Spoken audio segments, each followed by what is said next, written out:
Bonjour à tous, bienvenue à ce vidéo de pour ce dimanche 2 janvier 2022.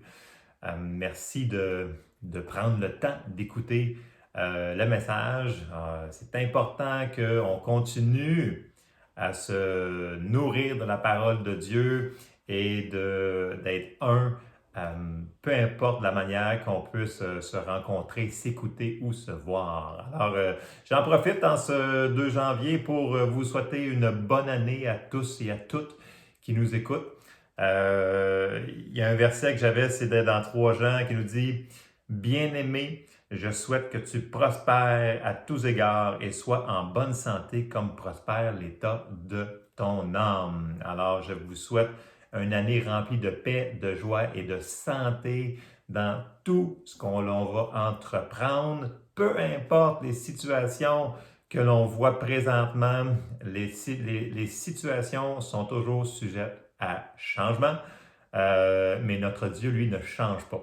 Et c'est ça qui est important à toujours se remémorer parce que Dieu, lui, vu qu'il ne change pas, mais on est sûr qu'il va toujours être là pour nous faire passer au travers, peu importe ce qu'on a à passer en avant de nous. Amen. J'aimerais ça entendre des amen, mais je vais me dire amen à moi-même. Alors, je vous encourage. Merci d'être là ce matin. Euh, je vais vous contacter pour vous tenir au courant des suites de ce qu'on va faire au niveau des ouvertures de l'Église, des choses comme ça. Présentement, on prévoit que les prochains dimanches, bien entendu, on va être encore par YouTube. Pour les réunions du mercredi soir, je pense que ce serait le fun si on pourrait continuer par Zoom ou Teams ou peu importe. Donc ça, je vais vous contacter bientôt pour voir quand est-ce qu'on pourrait commencer ça et aussi, comment je dirais ça, comment aussi tester chacun là, nos appareils, comment qu'on peut faire des petits tests de son et choses comme ça. Donc, je veux que, souvenez-vous, l'Église continue. Dans le sens que Dieu continue, on a encore un travail à faire ici sur cette terre. Dieu veut qu'on vive encore et on a beaucoup de travail à faire. C'est important qu'on continue à faire des plans. On a des plans aussi pour les enfants, pour l'éducation chrétienne.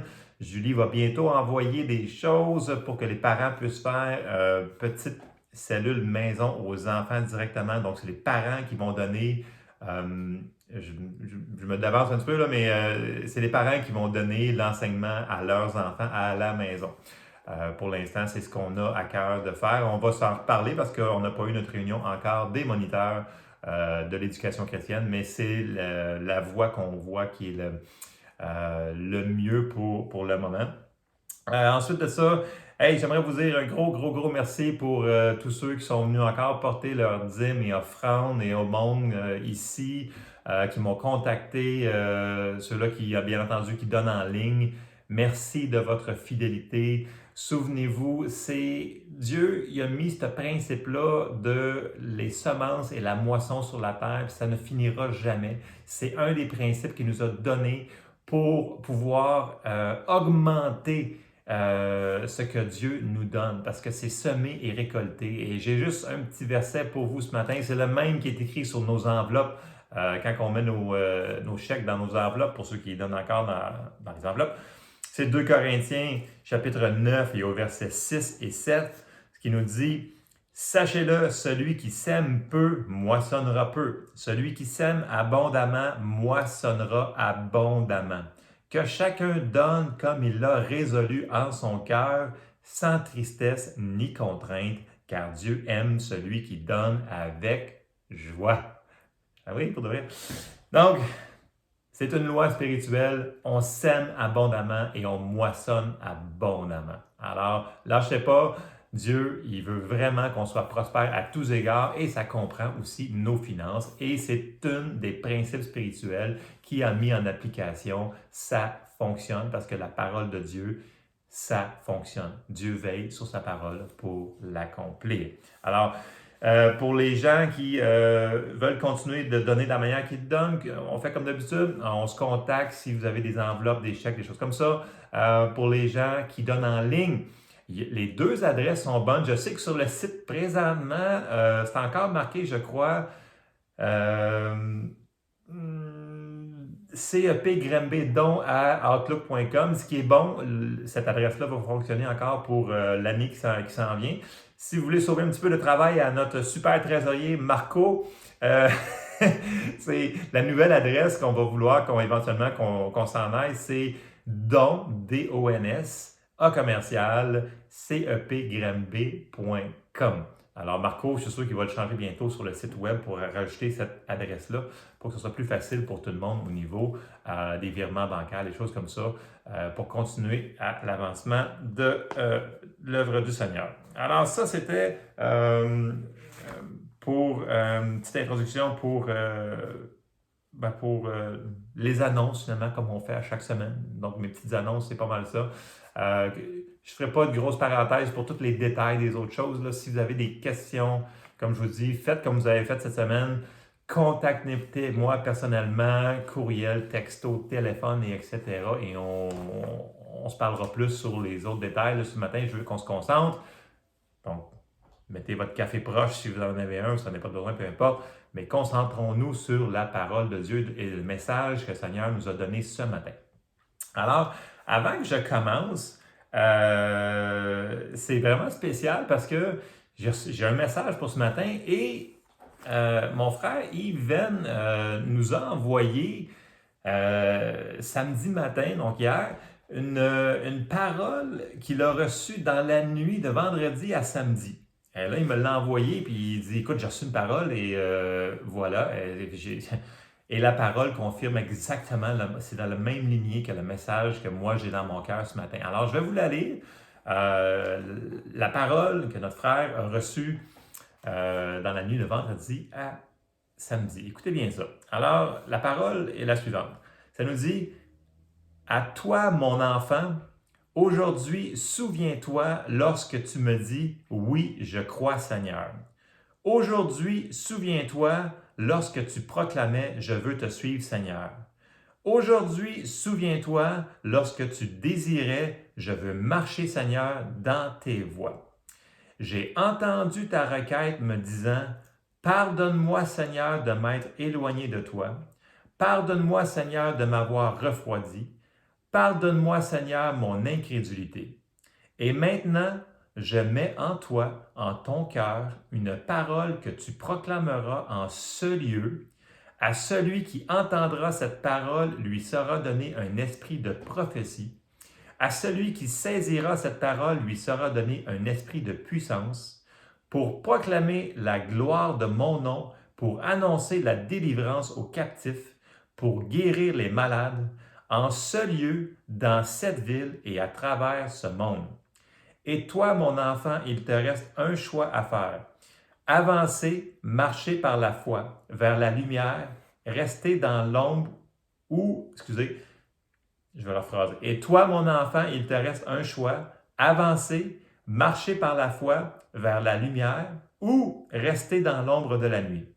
Mais sache que je suis et serai toujours à tes côtés. Wow!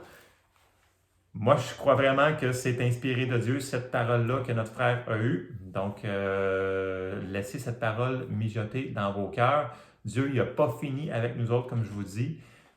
Que ce soit une parole qui est reçue à la maison, qui nous est transférée par après et qu'on la réécoute par vidéo, c'est le même Seigneur. Il n'y a aucune distance dans l'esprit et c'est la même onction. OK? Donc, on continue, on met nos yeux au bon endroit. Amen. Et là, j'embarque dans mon message. Vous allez voir où est-ce que je m'en vais avec ça. Le titre de mon message, c'est « Non à la peur ». On commence avec ça. La semaine passée, on avait regardé qu'on avait reçu le plus beau des cadeaux et c'était Jésus et qu'on avait reçu aussi la vie éternelle et que la vie éternelle, c'était pas seulement que pour quand on va mourir, quand on va être rendu au ciel. La vie éternelle, elle est déjà en dedans de nous et elle sort de nous. On est déjà, nous, en tant que personne qui a été sauvée, la vie éternelle, elle est déjà en opération en nous-mêmes. Et cette vie-là, c'est la vie de Dieu qu'on avait vue. Et ça, c'est super important qu'on le réalise. OK? Et là, je m'en vais vers, c'est important, il faut qu'on réalise ces choses-là. C'est pas juste mon opinion, c'est vraiment ce que la parole de Dieu enseigne. Je vais continuer. On n'est plus la même personne, notre esprit est né de nouveau. Et juste un petit verset que j'avais commencé, qui était mon intro en réalité, ça nous dit dans 2 Corinthiens 5, 17, ça nous dit « Si quelqu'un est en Christ, il est une nouvelle créature. Les choses anciennes sont passées. Voici, toutes choses sont devenues nouvelles. » C'est important de réaliser ça. Voyez-vous, quand on se regarde dans la parole de Dieu, la parole de Dieu nous dit que c'est notre miroir. Le miroir de la parole de Dieu nous dit qui on est en Jésus. Qu'est-ce qu'on a en Jésus? Qu'est-ce qu'il a fait pour nous? Donc, c'est notre miroir, la parole de Dieu. Et il faut se souvenir de toutes ces réalités-là. Puis qu'on tienne ferme, peu importe les occasions qui arrivent, peu importe les situations qui disent non, c'est pas comme ça, mais si la parole de Dieu nous le dit, c'est la parole de Dieu qui a priorité sur toutes les autres choses. Et ça, c'est un choix qu'on doit décider. Est-ce que je décide de croire la parole de Dieu ou les circonstances et les choses comme ça? Parce que c'est facile, surtout quand ils vendent fort, comme je le dis souvent, quand il y a des circonstances, des occasions, de tasser nos yeux, puis là, de regarder ailleurs, et de dire « Oups, c'est-tu vraiment ça? » C'est ce qu'on va toucher ce matin. Premier passage, deuxième passage, ce que je veux qu'on aille voir, dans l'épître de 2 Timothée, Paul écrit à Timothée, c'était son papa spirituel, ce qu'on peut comprendre dans l'épître de Timothée, 1 Timothée, 2 et 2 Timothée.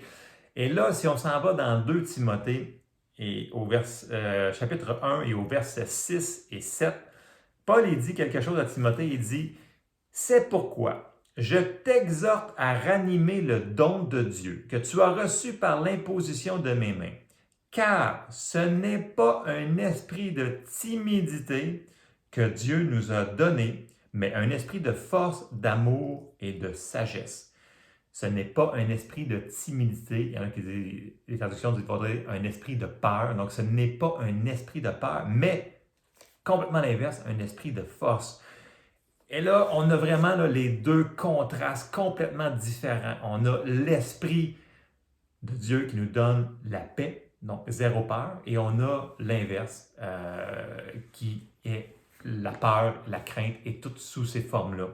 Et là, je trouvais que dans la Louis II, c'était très bien traduit, mais je l'ai sorti dans la Bible, que tout le monde, vous connaissez la Bible Amplified en anglais. J'aime bien la Amplified, l'édition classique. Très bonne Bible. Et je l'ai traduit en anglais, en français, excusez, ce même passage-là.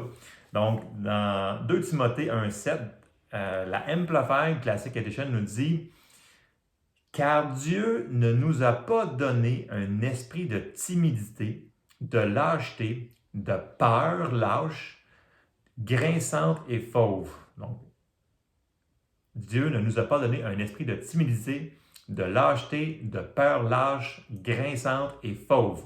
Mais il nous a donné un esprit de puissance et d'amour, d'esprit calme et bien équilibré, de discipline et de maîtrise de soi. Wow! C'est complètement les deux opposés. Et on voit un côté la peur, et on voit l'autre côté vraiment la puissance, l'amour, le calme, la paix. Et c'est ça que je veux qu'on adresse ce matin. Paul, il nous rappelle que nous, là, en tant que chrétiens, là, c'est ça qu'on est. On n'a pas reçu l'esprit de peur. On a reçu l'esprit de Dieu qui est paix, puissance, amour, bien équilibré, discipline, maîtrise de soi. Ça, c'est ça qu'on a reçu. Et c'est ça qu'il faut que l'on se souvienne. Une fois qu'on s'en souvient, nous devons faire des choses pour rester dans cet état-là. Parce que si on ne fait rien, on va se laisser apporter par le courant du monde et on va dériver tranquillement. C'est important qu'on continue de se nourrir notre foi sur ce qu'il nous a dit ici. Très important de se souvenir qui on est.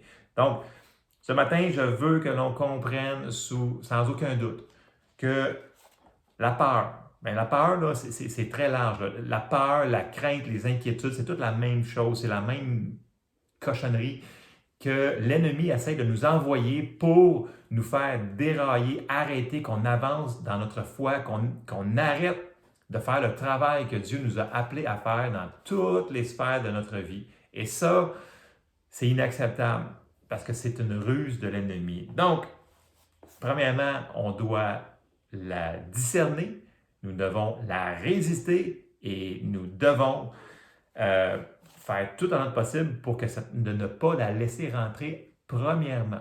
Et comme je vous dis, elle a différentes formes, la peur.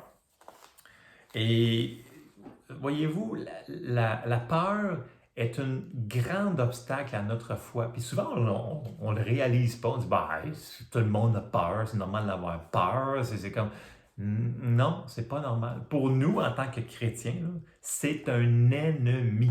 Point final. Paul dit, c'est un esprit de peur. On n'a pas besoin de recevoir cet esprit de peur-là. Okay? Ni sur toutes ses formes, les inquiétudes, les soucis, toutes ces affaires-là. Et on va voir des versets, vous allez voir ce que je veux. J'essaie de vous relayer le message ce matin. Soyons ouverts. Je sais qu'il y a des choses là-dedans que vous allez voir, voyons, c'est simple, ou voyons, non, c'est impossible. Oui, c'est possible. Dieu n'est pas irraisonnable. S'il nous demande de faire quelque chose, c'est parce qu'on est capable de le faire. Je vous le dis, on est capable. On est capable. On va continuer. La peur, bon, on va retourner sur notre foi. Bon, on avait dit, on a parlé souvent dans les derniers mois, dans Galates 5 et au verset 6, que, ça nous dit, car en Jésus-Christ, ni la circoncision, ni l'incirconcision n'a de valeur, mais la foi qui est agissante par l'amour. Bon, on avait vu à plusieurs reprises que le mot ici, là, le mot agissante, c'est le mot énergéo. Donc, notre foi tire son énergie de l'amour. OK?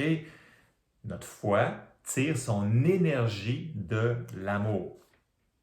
Sachant ça, que notre foi fonctionne par l'amour, comme quelque chose qui fonctionne par électricité ou par peu importe, elle fonctionne comme ça. C'est important que l'amour soit là. Si elle n'est plus là, ben notre foi va être, comment je vous dirais ça, ralentie, arrêtée même des fois. Et vous allez me dire, ouais, mais c'est quoi le rapport avec la peur? Suivez-moi, très bonne question. Là, on s'en va dans 1 Jean 4, 18. Bon, dans la Louis II, ça nous dit, la crainte n'est pas dans l'amour, mais l'amour parfait bannit la crainte, car la crainte suppose un châtiment et celui qui craint n'est pas parfait dans l'amour. OK? Donc, dans l'amour, il n'y a pas de peur. Je vais vous la lire dans la Bible du Sommeur. Donc, 1 Jean 4, 18. Dans la Bible du Sommeur, ça nous dit, dans l'amour, il n'y a pas de place pour la crainte, car l'amour, parvenu à une pleine maturité, chasse toute crainte. C'est ce que j'aime de la traduction ici, c'est vraiment les mots là. L'amour, parvenu à une pleine maturité, chasse toute crainte. En effet, la crainte suppose la perspective d'un châtiment. L'amour de celui qui vit dans la crainte n'est pas encore parvenu à sa pleine maturité. Si on laisse rentrer la peur, on contamine l'amour. Et ça va nuire à notre foi. Donc, on n'a pas cette latitude-là. La peur va toujours... Voyez-vous, l'ennemi, il est toujours après notre foi. Ça nous dit, le juste vivra par la foi. C'est la manière que l'on peut vivre dans la victoire, c'est par la foi. Et l'ennemi va tout faire pour essayer de nous empêcher de nous tenir sur notre foi, de persévérer sur notre foi. Et une des manières subtiles, qu'on n'a pas touché encore beaucoup, c'est l'amour. On avait touché... Quand on avait parlé, souvenez-vous, sur toutes les prières que Jésus nous avait enseignées, sur les prières de la foi, etc., ça disait, à chaque fois qu'il avait fini son enseignement sur la prière, il avait tout de suite dit, et après, si vous avez quelque chose contre quelqu'un, pardonnez. Voyez-vous, l'amour était toujours relié dans la foi. Tu peux pas... La foi est soutenue par l'amour. OK? Donc, on l'avait vu dans les prières que Jésus enseignait à ses disciples. Il avait dit, c'est important de marcher dans l'amour, sinon votre foi va être, elle va être arrêtée, ralentie. Donc, c'est super important qu'on regarde ça. La peur, c'est un ennemi. OK? Il faut vraiment qu'on la voie comme ça ce matin. Puis là, je vais retourner dans le récit que je prends régulièrement. Vous le connaissez. Vous vous souvenez du récit quand que Jésus il a renvoyé ses disciples, puis là, il a dit, allez dans la barque sur l'autre côté et je vais renvoyer la foule et je vais vous rejoindre d'une certaine manière. Et là, c'est le récit que Jésus marche sur l'eau. Donc après qu'il ait renvoyé la foule, il a prié, puis là, il a vu que les vents étaient contraires, puis que les disciples étaient sur l'eau dans la barque et que ça brassait leur affaire. Mais regardez dans le passage, on va le lire dans Matthieu 14. Premièrement, c'est Jésus qui leur a donné l'ordre d'être dans cette barque-là, à cet endroit-là, à cette heure-là. Donc, ils savaient ce qui allait se passer. Ce n'est pas parce qu'on a des tempêtes, des épreuves dans notre vie qu'on n'est pas dans la parfaite volonté de Dieu. Ça, c'est important parce qu'il y a des gens qui disent « Ah, regarde telle personne, elle vit telle chose, elle a dû faire un péché. » Non, pas. Il ne faut pas faire des jugements comme ça. Même dans notre vie à nous autres, quand on se dit ah, « Écoute, il m'arrive telle chose. » Écoutez, si le Seigneur vous le dit à multiples reprises, « Fais pas ça, fais pas ça, fais pas ça. » Et on le fait, puis on se retrouve dans une situation pas le fun, ça c'est différent. Mais Jésus nous avait dit, dans la vie, il va y avoir des épreuves. Mais réjouissez-vous, car j'ai vaincu le monde et je suis en vous. Voyez-vous, toujours une manière de perspective. Revenez toujours, là, présentement, là, j'écoute des affaires, là, des fois, là, des gens qui m'envoient des vidéos ou que je tombe sur des choses, puis là, j'ai le goût de dire, sont où les versets que vous basez pour dire des choses que vous dites là? Que je vous le donne là, comme une chose comme ça. Là. Présentement, là, on est bombardé d'informations. Puis, il y a des choses là-dedans qu'il faut vraiment faire attention à ce qu'on laisse rentrer dans nos oreilles puis devant nos yeux, là, parce que ça ne devrait pas être là. Puis l'autre chose, c'est que si c'est supposément chrétien, c'est où les versets? Puis, en contexte, s'il vous plaît. Parce que c'est une ruse pour détruire notre foi. Si on a fini d'écouter ces choses-là, là, puis on est déprimé, on a le goût de tout lâcher, puis on a la peur, c'est pas de Dieu. La parole de Dieu, en contexte, dans un message, va nous apporter la foi, l'espérance, l'amour, tout ce que l'Évangile, c'est quoi? C'est traduit la bonne nouvelle. Si c'est pas une bonne nouvelle, c'est pas l'Évangile. Je vais finir ma parenthèse parce que on est trop loin là-dessus. OK, Matthieu 14. Et au verset 26, on arrive là. Quand les disciples, OK, c'est le récit de Jésus marche sur les eaux, là. Quand les disciples le virent marcher sur la mer, ils furent troublés et dirent, c'est un fantôme. Et dans leur frayeur, ils poussèrent des cris. Verset 27. Jésus leur dit aussitôt, rassurez-vous, c'est moi, n'ayez pas peur. C'est la première chose qu'il leur a dit. Dans toutes les choses qu'il a dit, il a dit, la première chose qu'il a adressée, il a dit, n'ayez pas peur. Parce que c'est super important, sinon il n'aurait pas adressé cette chose-là. Le seul, par contre, qui semble avoir écouté ce que Jésus vient de répondre, c'est Pierre. Parce qu'on va le voir un petit peu plus loin, on s'en va au verset 28. Pierre lui répondit, Seigneur, si c'est toi, ordonne que j'aille vers toi sur les eaux. Et il dit, viens. Donc, Jésus a dit la parole, donc Pierre pouvait s'appuyer sur la parole. Pierre sortit de la barque et marcha sur les eaux pour aller vers Jésus. Mais, voyant que le vent était fort, il eut peur. Et comme il commençait à s'enfoncer, il s'écria, Seigneur, sauve-moi. Aussitôt, Jésus étendit la main, le saisit et lui dit, Homme de peu de foi, pourquoi as-tu douté? Et ils montèrent dans la barque et le vent cessa. Et là, on voit tout de suite que c'est le truc, c'est la ruse. Donc, on voit que, premièrement, s'il a débarqué, ça veut dire qu'il n'y avait pas peur. Parce que, écoutez, c'est la nuit, il vente, puis là, il vient de leur dire de ne pas avoir peur. Il dit, d'accord, je n'aurai pas peur, mais donne-moi la parole. Et là, il sort, puis là, il marche. Mais son erreur, c'est qu'il a mis ses yeux sur autre chose que la parole qui était « viens ». Et là, il a regardé sur les circonstances. Et là, il a dit, voyons donc, il vante ben trop, parce qu'il dit, ça nous dit dans le verset 30, voyant que le vent était fort, il eut peur. Donc, voyez-vous, ce qu'on met nos yeux dessus peut laisser rentrer la peur. Et en laissant rentrer la peur, pouf, sa foi, elle a commencé à descendre. Et lui, il a commencé à descendre aussi. Il a commencé à couler. Voyez-vous, ce n'est pas un ami, la peur. C'est un ennemi. Fait que là, cette peur-là, ça l'a apporté dans un raisonnement super intelligent que quand il vente, tu ne peux pas marcher sur les eaux.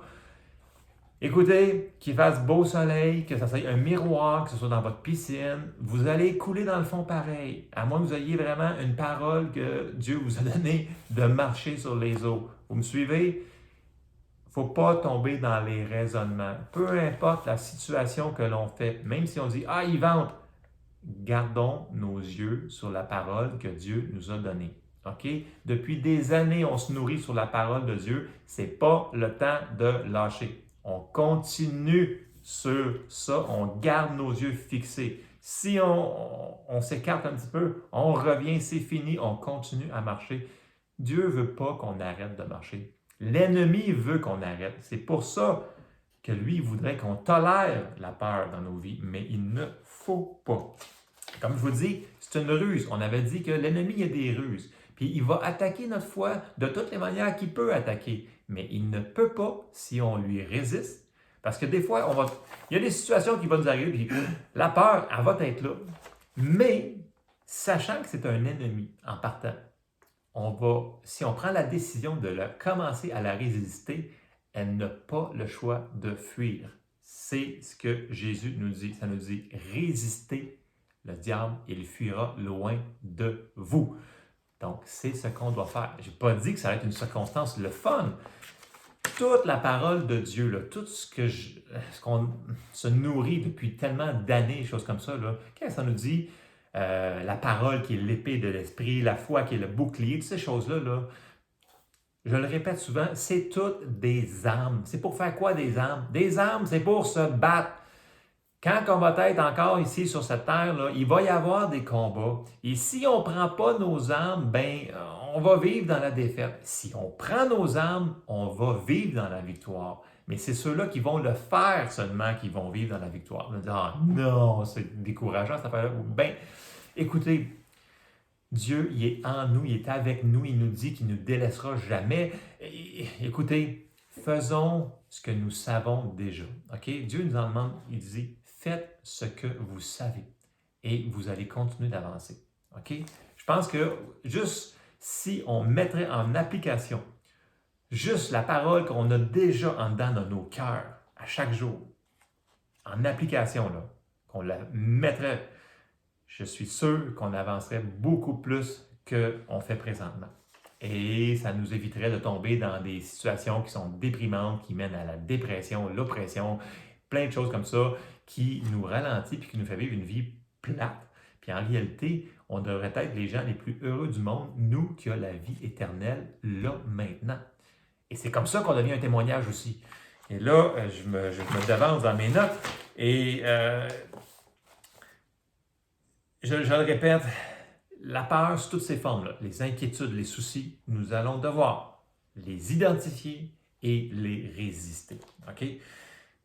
Surtout quand ça va, parce que ça va tout de suite nous amener sur des raisonnements. Puis quand on se fie, la parole nous dit, confie-toi en Dieu de tout ton cœur, ne t'appuie pas sur ta sagesse et il aplanira ton sentier. Puis celui qui se confie en lui ne sera point confus. Et présentement, je vois qu'il y a plein de gens qui sont confus. Bien, qu'est-ce qu'on fait? Bien, on revient sur la parole et on revient à se confier en Dieu. Et la paix va revenir et le Seigneur va aplanir les sentiers en avant de nous. Amen. Bon, il y a le matin, s'il y avait du monde, là, je vous prêcherais ça. Là. En tout cas, Jésus a enseigné et a été très clair sur même une partie que les gens disent que ce n'est pas de la peur, qui est les inquiétudes, qui qui est une autre forme de peur. Puis ça, une des récits, vous vous souvenez, quand on appelle ça les béatitudes sur la montagne, Jésus il avait enseigné de long et en large. Et je veux juste faire quand même un bon passage de ça. C'est dans Matthieu 6 et au verset 25. Puis là, Jésus, il commence. Puis il leur dit, écoutez, là, voici ce que vous devez faire. Puis c'est tout, c'est pas des suggestions. C'est vraiment comme un commandement. Il nous dit de faire ça. Donc, on s'en va dans Matthieu 6 et au verset 25. Jésus dit, c'est pourquoi je vous dis, ne vous inquiétez pas pour votre vie de ce que vous mangerez, ni pour votre corps de quoi vous serez vêtu. La vie n'est-elle pas plus que la nourriture et le corps plus que le vêtement? Regardez les oiseaux du ciel, ils ne sèment ni ne moissonnent et ils n'amassent rien dans des greniers, et votre Père céleste les nourrit. Ne valez-vous pas beaucoup plus qu'eux? Qui de vous, par ses inquiétudes, peut ajouter une coudée à la durée de sa vie? Donc, une coudée, là, c'est grosso modo là, du coude jusqu'à la main, là, dépendamment des années, là, en pouces. Là, mettez un pied et demi, grosso modo. Mettez entre un pied et un pied et demi, dépendamment des années que c'est calculé dans ces mesures-là. Tu ne peux pas ajouter rien à ta vie par les inquiétudes. Verset 28. Et pourquoi vous inquiétez au sujet du vêtement? Considérez, là il nous dit quoi considérer? Là, il dit considérez comment croissent les lys des champs. Ils ne travaillent ni ne filent. Cependant, je vous dis que Salomon, même dans toute sa gloire, n'a pas été vêtu comme l'un d'eux. Si Dieu revêt ainsi l'herbe des champs qui existe aujourd'hui et qui demain sera jetée au four, ne vous vêtira-t-il pas à plus forte raison, gens de peu de foi? Donc, ici, il fait une petite parenthèse que ceux qui s'inquiètent, c'est gens de peu de foi. Il faut faire attention. Donc, si on va être gens de grande foi, il ne faut pas faire les inquiétudes. Je continue. Verset 31. Ne vous inquiétez donc point et ne dites pas que mangerons-nous, que boirons-nous, de quoi serons-nous vêtus, car toutes ces choses, ce sont les païens qui les recherchent. Votre Père céleste sait que vous en avez besoin. Cherchez premièrement le royaume et la justice de Dieu, et toutes ces choses vous seront données par-dessus. Ne vous inquiétez donc pas du lendemain, car le lendemain aura soin de lui-même. À chaque jour suffit sa peine. Donc, selon Jésus, selon la parole de Dieu, qui est marquée dans votre Bible, les inquiétudes, c'est pas correct. C'est noir sur blanc. Écoutez, c'est même souligné en rouge si votre Bible, c'est les paroles de Jésus qui sont soulignées en rouge. Et c'est un peu subtil parce que dans notre monde dans lequel on vit, j'entends souvent des gens qui disent « Ah, écoute, c'est parce que tu comprends pas. » Tu sais, exemple, ça je l'entends souvent. Quand on aime quelqu'un, là, ben, on s'inquiète pour cette personne-là. Et ça semble super gentil et super intelligent à faire, mais c'est complètement l'opposé de ce qu'on vient de voir dans les versets. C'est normal quand on aime une personne de vouloir être concerné, de prendre des nouvelles, mais c'est pas correct de s'inquiéter. Et c'est là qu'est la différence. Les gens me disent « Ah, t'es tombé sans cœur quand on aime quelqu'un, on s'inquiète pour elle. » Non, pas selon la parole de Dieu. Fait que là, la décision devient là. Est-ce que c'est vraiment dans la parole? Est-ce qu'on sort les versets hors contexte ou on se décide de se fier sur notre super intelligence puis on dit, écoute, c'est correct, un petit peu d'inquiétude, un petit peu de poison, c'est pas bien grave, c'est juste un petit peu de poison. Non, le poison va venir, qui va grandir, puis ça va aider surtout pas l'autre personne, puis surtout pas vous non plus. Donc, c'est important, quand Jésus dit, ne vous inquiétez de rien. Première chose, si vous avez quelque chose que vous êtes concerné concernant une personne, commencez donc à prier pour elle. Commencez donc à déclarer la parole de Dieu pour cette personne-là. Servez-vous de vos armes. Faites ce qu'on a été entraîné à faire toutes ces années-là qu'on a reçues comme parole. C'est le temps de les mettre en application. Donc, vous allez dire que je suis sans cœur. Écoutez, c'est la parole de Dieu qui le fait. Puis là, c'est vraiment une décision. Vous décidez d'aller voir ces versets-là. Je sais que c'est un petit peu direct ce matin, mais je dois donner ce message-là parce que je vois présentement, ben c'est la prérogative que j'ai. Je dois vous dire que la peur, c'est pas correct. OK? Donc, vous irez, mettez-moi à pause, allez voir les versets, faites des références dans vos concordances et vérifiez si c'est partout, là. C'est partout. C'est même dans l'Ancien Testament. Puis je me souviens, même quand que Gédéon, souvenez-vous, dans Gédéon, quand il avait toute son armée avec lui, il était 32 000 personnes, le premier groupe que Dieu il a dit de séparer, puis là, je vais faire ce cours parce que je ne veux pas... mais retournez dans le Juge, c'est dans le Juge, dans le Juge 6, dans ces coins-là. Puis là, Dieu, il dit, à Gédéon, il dit que tous ceux qui ont peur retournent à la maison. C'est le premier groupe qui a dit élimine ces gens-là. Puis là, il y en a 22 000 qui sont partis d'une shot. Pourquoi que c'est le premier groupe que Dieu a voulu éliminer de la bataille? Pourquoi? Si la peur est correcte. Et là, et c'est partout là, dans l'Ancien, c'est parce que je n'ai pas le temps, mais c'est partout dans l'Ancien Testament, c'est partout dans le Nouveau, c'est partout. Prenez le temps de rechercher. Puis après ça, faites votre opinion sur ce que vous voyez. Je ferme ma parenthèse. On se retourne dans le Nouveau Testament. Tu sais, comme je vous dis, si vous êtes concerné, ne tombez pas dans l'inquiétude, c'est un piège. Et là, on s'en va dans les Épîtres, on s'en va dans Philippiens.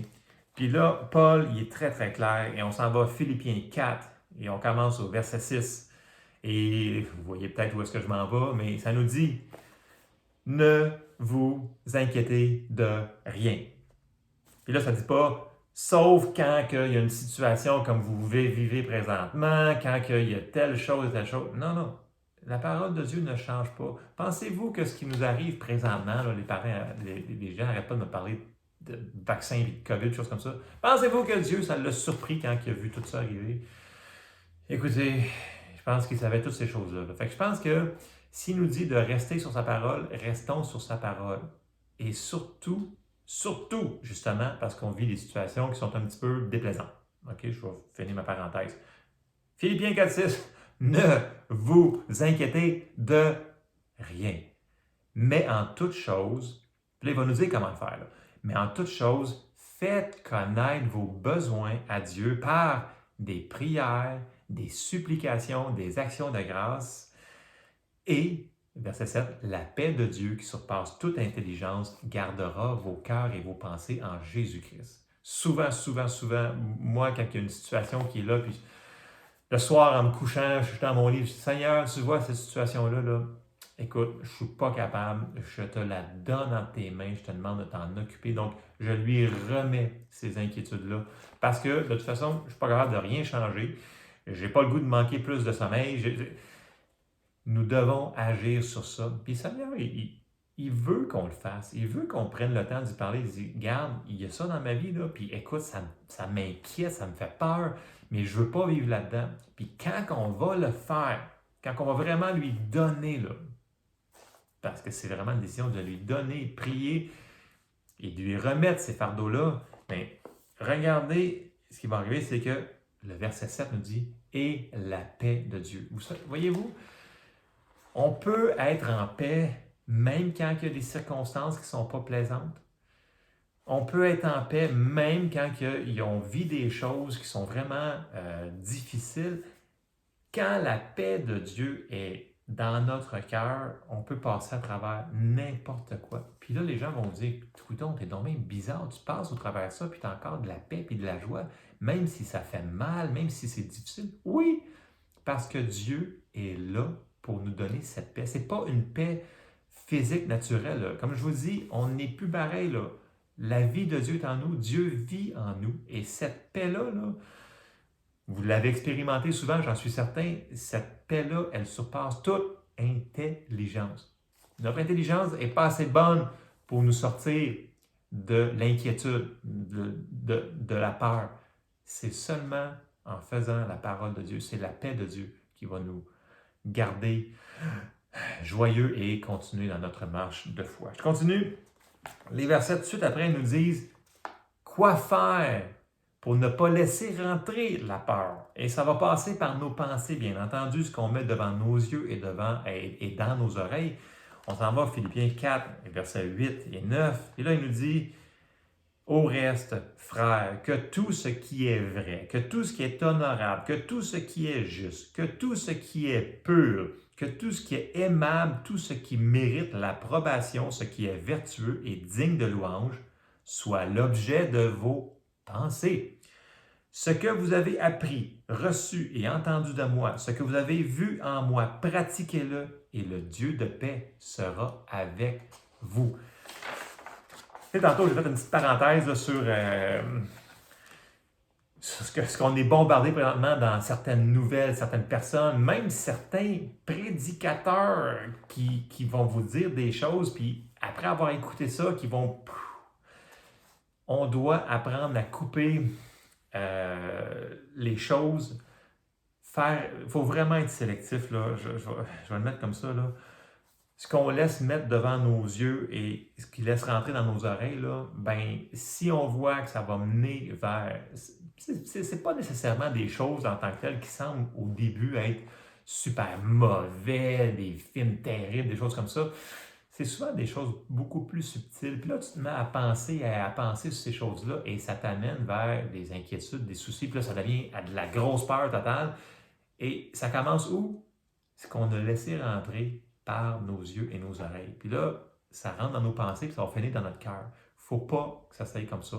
Nous devons être sélectifs dans ce que même dans les gens avec qui on se tient.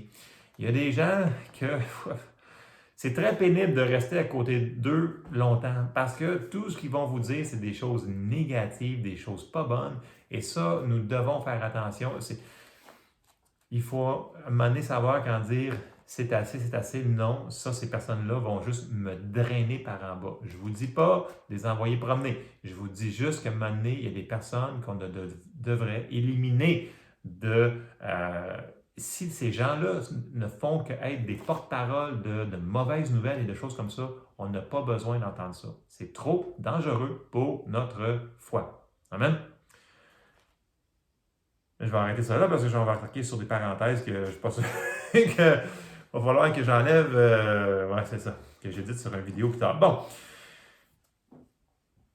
je récapitule, nous devons être très sélectifs sur nos pensées. Il faut le faire, ce n'est pas une suggestion. Bon, et là encore là, je vous dis, est-ce qu'on décide de croire les versets qu'on vient de lire, tous les versets qu'on vient de lire ce matin, puis il y en a plein d'autres, est-ce qu'on va le mettre en pratique? Parce que si on ne le met pas en pratique, on ne verra pas les résultats. OK? Là, on s'en va dans Jacques 1,22 parce que c'est important, ce qu'on entend, il faut qu'on le mette en pratique. Et Jacques 1, verset 22 nous dit « Mettez en pratique la parole. Ne vous bornez pas à l'écouter en vous trompant vous-même par de faux raisonnements. Car si quelqu'un écoute la parole et ne la met pas en pratique, il est semblable à un homme qui regarde dans un miroir son visage naturel et qui, après s'être regardé, s'en va et oublie aussitôt quel il était. Mais celui qui aura plongé le regard dans la loi parfaite, la loi de la liberté, et qui aura persévéré, n'étant pas un auditeur oublieux, mais se mettant à l'œuvre, celui-là sera heureux dans son activité. Il faut la mettre en pratique. Je l'ai sorti dans la Bible sommaire parce qu'il y a quelques phrases qui sont vraiment le fun. Jacques 1,22 dans la Bible sommaire nous dit « Seulement, ne vous contentez pas de l'écouter, traduisez-la en acte, sans quoi vous vous tromperiez vous-même. En effet, si quelqu'un se contente d'écouter la parole, sans y conformer ses actes, il ressemble à un homme qui, en observant dans un miroir, découvre son vrai visage. Après s'être ainsi observé, il s'en va et oublie ce qu'il est. Voici au contraire un homme qui scrute la loi parfaite qui donne la liberté. Il lui demeure fidèlement attaché et au lieu de l'oublier après l'avoir entendu, il y conforme ses actes. Cet homme sera heureux dans tout ce qu'il fait. Wow! sera heureux dans tout ce qu'il fait. Qui ça? Celui qui met la parole en application. OK?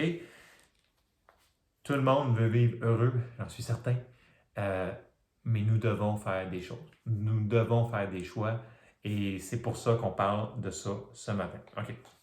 Et là, j'embarque dans la partie 2 ou 3, si on peut dire. Là, on a vu que on a commencé à penser sur les choses qui sont bonnes, et puis là, on médite la parole de Dieu au lieu des problèmes. On doit passer à une autre partie qui est la confession de notre bouche, des paroles de foi qui vont sortir de notre bouche. Donc, faire attention à ce qui sort de notre bouche. Et comme je le répète souvent, si c'est bon pour le plus grand des miracles, qui est le salut, on a on a cru de notre cœur et on a confessé de notre bouche le Seigneur Jésus, c'est bon pour toutes les autres choses. Donc, nos paroles sont importantes, nos confessions sont importantes. Et là, c'est comme ça qu'on a été sauvés. C'est comme ça aussi qu'on reçoit les autres promesses de Dieu. Et j'aimerais qu'on aille dans Josué. Et je sais que vous allez dire, c'est l'Ancien Testament, c'est la parole de Dieu quand même. Parce que là, Josué se retrouve dans une situation vraiment une énorme situation. OK? On s'en va dans Josué et chapitre 1, verset 1, on commence là. Regardez ce que Dieu va lui dire. Et là, ça dit, je reste dans la Bible de Louis II, après la mort de Moïse, serviteur de l'Éternel, l'Éternel dit à Josué, fils de Nun, serviteur de Moïse, Moïse, mon serviteur, est mort. Maintenant, lève-toi, passe ce Jourdain, toi et tout ce peuple, pour entrer dans le pays que je donne aux enfants d'Israël. Tout lieu que foulera la plante de votre pied, je vous le donne, comme je l'ai dit à Moïse. Vous aurez pour territoire depuis le désert et le Liban jusqu'au grand fleuve, le fleuve de l'Euphrate, tout le pays des Hétiens jusqu'à la grande mer vers le soleil couchant. Nul ne tiendra devant toi tant que tu vivras. Je serai avec toi comme j'ai été avec Moïse. Je ne te délaisserai point, je ne t'abandonnerai point. Ça, il faut prendre ça là, directement pour nous. Et là, il va lui dire quoi faire. Il dit, fortifie-toi, prends courage, car c'est toi qui mettras ce peuple en possession du pays que j'ai juré à leur père de leur donner. Fortifie-toi seulement et aie bon courage en agissant fidèlement selon toute la loi que Moïse, mon serviteur, t'a prescrite. Ne t'en détourne ni à droite ni à gauche afin de réussir dans tout ce que tu entreprendras. Que ce livre de la loi ne s'éloigne point de ta bouche. Médite-le jour et nuit. Fait que là, on voit que, première chose, là, c'est qu'il avait dit qu'il faut qu'il pense. Okay, je vais continuer à vous allez voir. Tout ça, c'est relié. Là. Ces trois choses-là qu'on parle depuis le début. Là. Je suis encore dans le verset 8. Que ce livre de la loi ne s'éloigne point de ta bouche. Médite-le jour et nuit pour agir fidèlement selon tout ce qui est écrit, car c'est alors que tu auras du succès dans tes entreprises. C'est alors que tu réussiras. Ne t'ai-je pas donné cet ordre? Fortifie-toi et prends courage. Ne t'effraie point et ne t'épouvante point, car l'Éternel, ton Dieu, est avec toi dans tout ce que tu entreprendras.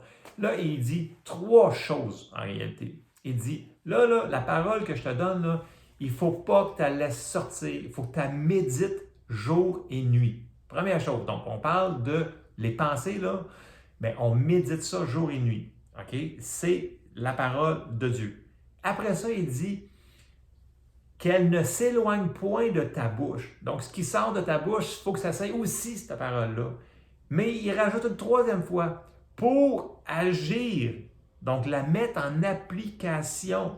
C'est super de la méditer. C'est excellent. Ça va chasser la peur. C'est super de la confesser et c'est une clé qui va faire pouf, qui va vraiment qui va relâcher notre foi. Mais quand on relâche notre foi, il faut faire les actions correspondantes. Nous devons agir sur ce que l'on vient de déclarer. OK? Donc, 3 choses. Méditer, penser, parler et agir. C'est ce qu'on vient de voir. Et là, on est rendu à ça. On sait que nous devons refuser les pensées qui sont contraires à la parole de Dieu. On sait que dans notre bouche, nous devons nous battre avec nos paroles et déclarer la parole de Dieu. Et ensuite, on doit agir. Ça nous dit dans la Bible que la foi sans les actions correspondantes, elle est morte. Donc, si on a des choses à faire, il faut qu'on le fasse aussi en même temps. Donc, présentement, là, où est-ce qu'on est aujourd'hui? Là? C'est important que vous preniez, quand on prend le temps dans notre parole à chaque jour de se nourrir de la parole, c'est important qu'on prenne le temps de faire nos confessions de foi, tout le temps, au courant de la journée, des choses comme ça. Puis là, il faut prendre les versets, il faut prendre la parole de Dieu, il faut la personnaliser, la mettre et la réaliser que ça, c'est pour nous. Et ce que j'avais à cœur ce matin, c'est un des versets que vous pouvez vous battre avec, c'est Psaume 23, par exemple. OK? Et là, réalisez chaque mot que vous dites, puis dites ça, là, c'est vraiment qui je suis. OK? Puis là, c'est sûr qu'il y en a des centaines. Là. Soyez sensibles à ce que le Saint-Esprit va vous dire comme parole, mais c'est important que l'on commence à confesser la parole de Dieu pour changer la situation et chasser la peur de notre vie qui va essayer de rentrer là. L'ennemi, il va s'essayer, je vous le dis tout de suite. Mais si on la laisse juste ici, c'est déjà bon la parole, mais il faut se battre avec nos paroles. OK? On s'en va dans le Psaume 23. Tout le monde, il y en a plein qui connaissent par cœur. Psaume 23, verset 1 nous dit « Cantique de David, l'Éternel est mon berger. » Et là, il faut vraiment se l'approprier. Toutes ces promesses-là, là, peu importe lequel, il faut vraiment réaliser « L'Éternel est mon berger. Je ne manquerai de rien. Il me fait reposer dans de verts pâturages. Il me dirige près des eaux paisibles. Il restaure mon âme. Il me conduit dans les sentiers de la justice à cause de son nom. Quand je marche dans la vallée de l'ombre de la mort, je ne crains aucun mal, car tu es avec moi. Ta houlette et ton bâton me rassurent. Tu dresses devant moi une table en face de mes adversaires. Tu oins d'huile ma tête et ma coupe déborde. Oui, le bonheur et la grâce m'accompagneront tous les jours de ma vie et j'habiterai dans la maison de l'Éternel jusqu'à la fin de mes jours. Si on confesse des versets comme ça régulièrement, ça va changer notre vie. Ça va complètement changer et ça donne un accès à Dieu de rajouter sa paix dans toutes ces situations-là. Dieu, il s'est lié par sa parole. Il a exalté sa parole au-dessus de son nom. Okay? Il nous dit que le ciel et la terre vont passer, mais sa parole ne passera point. Dieu, il va accomplir la parole qu'on va mettre notre foi dans nos vies. Puis, juste un verset là-dessus, c'est dans Ésaïe 55. Puis tout le monde, vous le connaissez un peu, là. Ésaïe 55, au verset 10, il dit « Comme la pluie et la neige descendent des cieux, il n'y retourne pas sans avoir arrosé, fécondé la terre et fait germer les plantes, sans avoir donné de la semence au semeur et du pain à celui qui mange. Ainsi en est-il de ma parole qui sort de ma bouche. Elle ne retourne point à moi elle ne retourne point à moi sans effet, sans avoir exécuté ma volonté et accompli mes desseins. » C'est quoi sa volonté? Bien, c'est ce qu'il a mis dans sa parole. Et si on la met dans nos cœurs et si on la déclare de notre bouche, on la croit, Dieu il est obligé de l'accomplir.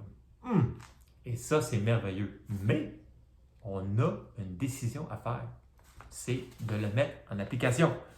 Je vous le répète, c'est dans Jacques 2, je pense au verset 17, ça nous dit « La foi sans les actions correspondantes est morte. » Pas est faible, elle est morte. Ça prend les actions correspondantes. Et une de ces actions correspondantes-là, c'est de faire nos confessions. Et je termine. Je sais que présentement, là, il y a plein de monde qui aimerait vivre d'autres situations différentes de ce que l'on vit maintenant. OK? Je ne vous le cacherai pas, là. Mais, comme je disais tantôt, il n'y a rien de ce qu'on vit présentement que Dieu n'est pas au courant, puis que Dieu n'est pas là pour nous aider, pour passer au travers. Mais pas juste passer au travers comme juste par la peau des dents, comme on dit, là, mais de passer au travers avec la paix, la joie et la victoire. Et il va falloir qu'une des clés, je vous le répète ce matin, là, je suis redondant, il va falloir identifier toute la peur sous toutes ses formes, les inquiétudes et les soucis. Il va falloir les prendre et les rejeter. Ce n'est pas, comme je dirais, c'est pas une option. Nous devons faire ça.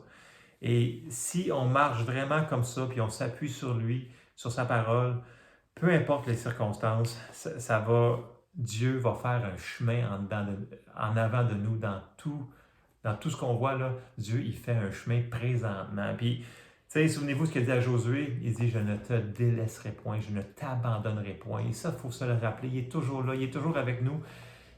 Il nous abandonnera jamais. OK?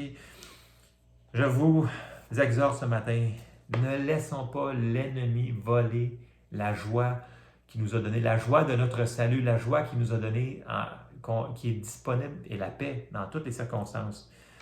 Si on marche dans la joie que Dieu nous donne, puis tu sais, voyez-vous là, tournons la situation de l'autre côté. Prenons les situations qui sont difficiles, puis prenons-le comme une opportunité pour donner du trouble au diable. OK? Soyons, nous autres, différents des gens. Marchons, nous autres, dans la paix, dans la joie. Puis les gens qui passent au travers des situations qui n'ont aucune espérance, aucun espoir présentement, puis ils voient que les choses sont difficiles, c'est une opportunité pour nous autres, en tant qu'enfants de Dieu, nés de nouveau, pour témoigner de Jésus. Juste par nos actions, on va ouvrir une porte pour qu'on puisse leur annoncer l'Évangile.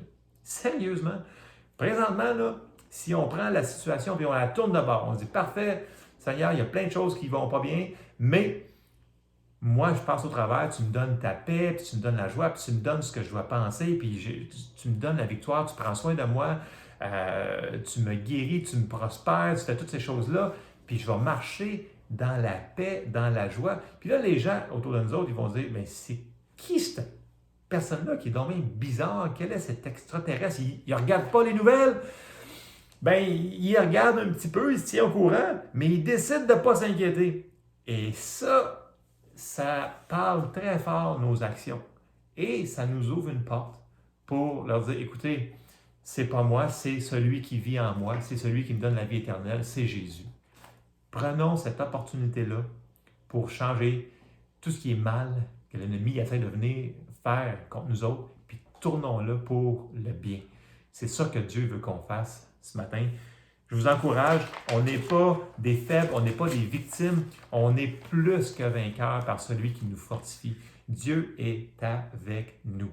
Donc, prenons la peur puis rejetons-la, tout ce qui est rapport avec ça. Puis, je vais revenir à ce que notre frère Yves a eu comme parole, puis je vais vous la relire. Puis je n'avais aucune idée qu'il y avait une personne qui avait une parole comme ça en faisant ce message-là, mais je trouve que ça va avec, c'est dans la même lignée de pensée, puis je vais vous le relire ce que notre frère nous a eu, que le Seigneur lui a donné, excusez.